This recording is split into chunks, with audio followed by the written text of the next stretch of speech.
Hi there, good morning, good afternoon, and good evening. So on this video, let's talk about how to set up Feather Signer on iOS 16 to 18. Alright, we're going to install IPA apps for free, no computer required. Now, step 1 is prepare your device. Make sure you're going to be running iOS 16 and above.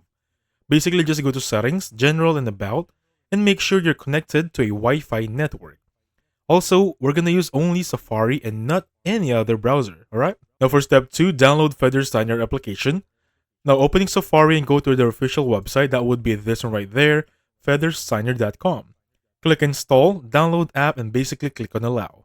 Going to settings, go to profile downloaded, and basically for this one, you'll be good to go. Now for step 3, go to settings again, go back to general.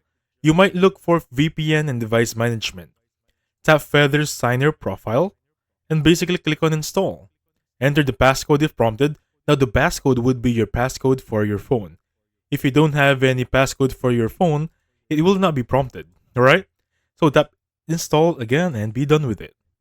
Now make sure you open the Signer application by going to settings, general, and VPN one more time, and under the enterprise application, tap developer name.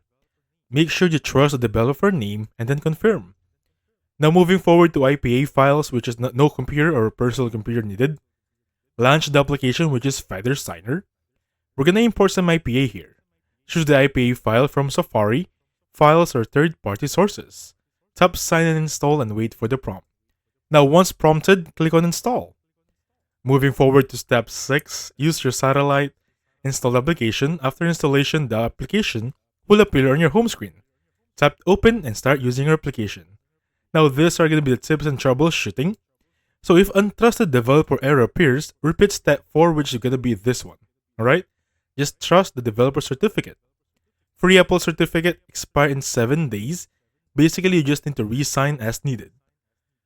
Again, a pro tip, avoid installing too many IPAs at once. Alright? And basically that's it. So thank you so much for watching. I'll catch you on the next one.